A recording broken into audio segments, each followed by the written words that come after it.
All right, so we're going to start off by taking a bit of a step back and talking about two very high-level general questions that are pretty central to everything this course is about. And they are, first off, what is a database? Seems like it's a pretty straightforward question, but there is a little bit of terminology we need to discuss. And then secondly, why do they matter? So let's start off with the first one. What is a database? What actually makes something a database? And there are a couple of definitions that we could go with here. I kind of synthesized some of them into my own definition that has two parts. And the first part is that it's a collection of data, which seems pretty straightforward. There are all sorts of collections of data around us in the real world. Things like when you go to your doctor's office and there's a filing cabinet full of medical records. Or even just a to-do list or a list of things to buy at the grocery store qualifies as a collection of data. Or going back a little bit in time, if you remember what Rolodexes were, a Rolodex full of different people's contact information, that qualifies as a database under this definition.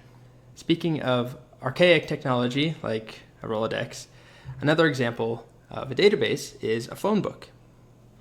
So I say this mainly jokingly, but I actually have some siblings who don't know what a phone book is, or they've never seen one or used one before. It's a gigantic book, basically, that lets you look up people's phone numbers based off of their name. So it's usually organized by last name alphabetically for people. So you would flip through the book until you find someone's last name, and then you would try and match their first name, and then you find their phone number. So let's take a quick example here. This is a fictional phone book. Think of it as just a little section of a phone book that has tens of thousands of entries. And these are fictional characters, alphabetically organized by their last name. So Archie Andrews comes before Betty Cooper, who comes before Ned Flanders, and so on. And then we have corresponding phone numbers. So imagine you have a gigantic phone book with this information in it, and I asked you to do something like find Ned Flanders' phone number. Well, it's actually pretty straightforward as long as you're comfortable using the alphabet in alphabetical order. You flip through the book until you find F, FL, and so on until you find Ned Flanders, and then you find his phone number. It's what the phone book is made for. However, it gets a little trickier, or a lot trickier really, if I asked you to do something like find everyone in the phone book who has the first name Ned. There isn't an easy way to do this. You basically would have to go through every entry in the book and check, for however many thousands there are, is this person's name Ned? So I have a couple other questions that are similarly difficult. So the point here is just if you were to find all phone numbers with a particular area code, or to find all people who have a 3-letter first name, it's not easy. And it would take a lot of time, like a ton of time. So that brings me to the next component of the definition of what makes something a database, in my opinion, which is not just a collection of data, it also contains a method for accessing and manipulating that data.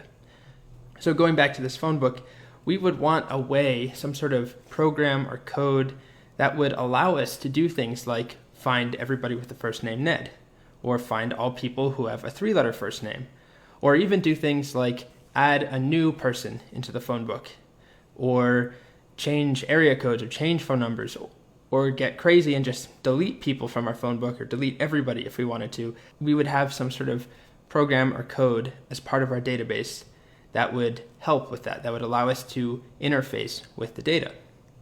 So I did say we were going to dive a little bit into jargon and terminology. I usually try and stay away from that early on. Well, I try and stay away from that in general, but especially early on in a course. Basically, if you've read about databases, if you've used one before, if you've read a blog post about them, you may have come across the term database management system, or relational database management system, or DMS, or RBDMS, all these different acronyms.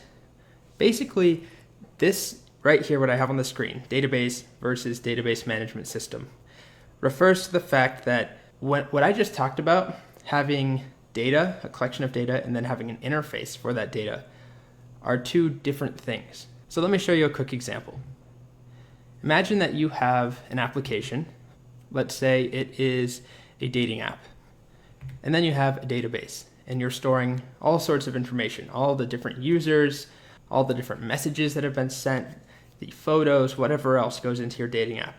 But on its own, the database here is basically like our phone book. It's a gigantic collection of data, which is great for storing data, but it really doesn't let us do very much. You can almost think of it as if it was a gigantic file on your computer. So for our application to be able to do things like update somebody's username in the database, or edit their profile photo, or delete a user if they want to leave our application, whatever it is, there's a database management system that allows us to interface with that database. So it's just the code or the program that does the talking to our database for us. So we talk to our database management system and it talks to the database.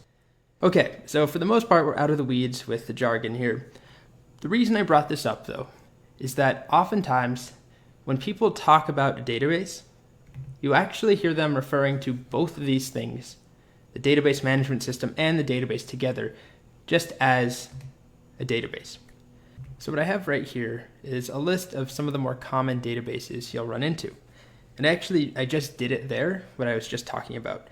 These 4 things, Postgres, MySQL, Oracle, SQLite, they're not technically databases. They're actually database management systems. But for the most part, people just call them databases. So when we say things like, MySQL is one of the most commonly used databases, it's actually one of the most commonly used database management systems.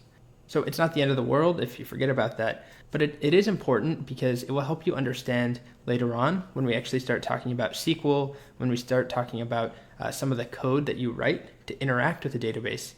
I think it will help you understand what you're doing and that you're giving commands to this database management system, which then goes and gives commands to the actual data itself or to the database itself. Okay, so to wrap everything up, here's a little bit of a synthesized definition. What is a database? Well, it's a structured set of computerized data with an accessible interface.